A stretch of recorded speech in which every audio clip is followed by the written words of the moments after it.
Hello guys, जय भवानी जय Shivshakti. Welcome to my channel. आणि मॉर्निंग झालेली आहे. आज काहीतरी नवीन तुमच्यासाठी परत एकदा घेऊन आली आहे. मॉर्निंगला ब्रेकफास्ट काय बनवायचा सगळ्यांच्या डोक्यात एकच प्रश्न असतो आणि माझ्याकडे त्याचं उत्तर आहे. ते म्हणजे बटाट्याची भाजी आणि त्यात आपण करतो आहे इडली बॅटर मिक्स आणि होते स्टफ इडली रेडी. काहीच रॉकेट सायन्स नाही आहे. मला रोजच प्रश्न पडतो की टिफिनला काय द्यायचं. सो मी काहीतरी इन्व्हेंट केलं आहे. तुम्ही ट्राय करून पहा आणि आवडलंच तर प्लीज कमेंटमध्ये सांगा. एकदम सिम्पल रेसिपी आहे.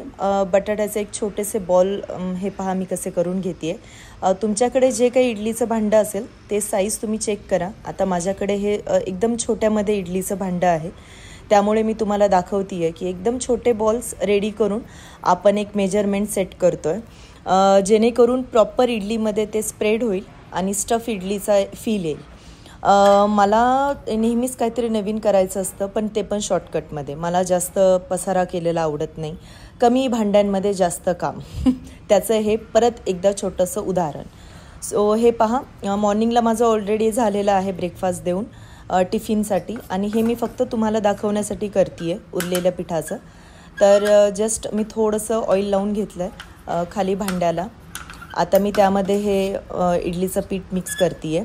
आधी थोडंसंच घ्यायचं, कारण मी जसं तुम्हाला बोलली की तुमच्याकडे जे काही भांडं आहे त्या साईजनुसार ते सेट करा.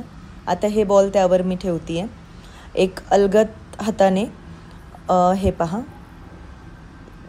हे माझं अजिबात फाटत नाही आहे बिकॉज ऑफ मी हे जे बटाट्याची भाजी आहे ही प्रॉपर स्मॅश केली आहे.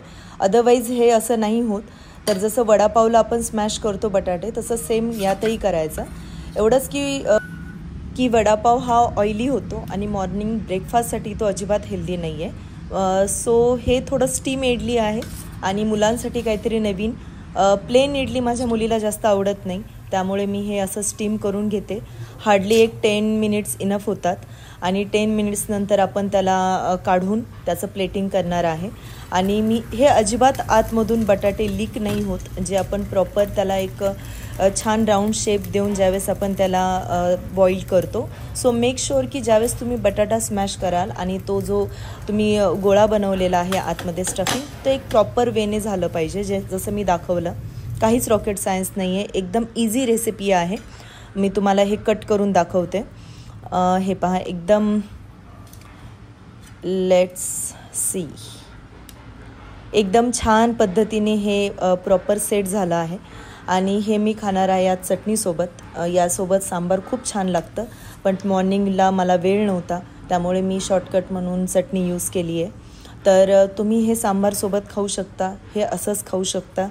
आणि मला ही रेसिपी नक्की ट्राय करून कमेंटमध्ये कळवा.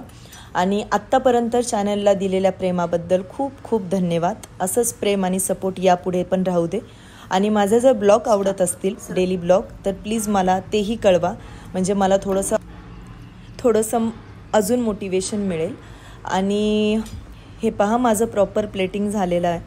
आणि यामध्ये मी रात्रीच चटणी करून ठेवली होती. यात मी थोडासा पुदिना, कोथिंबीर सगळं काही ॲड करून चटणी झाली आहे, जेणेकरून होईल तेवढं मी हे हेल्दी फूडमध्ये कन्वर्ट करायचा ट्राय केला आहे. आणि मॉर्निंगच्या वेदरमध्ये मी एन्जॉय करते आहे. So thank you so much for watching.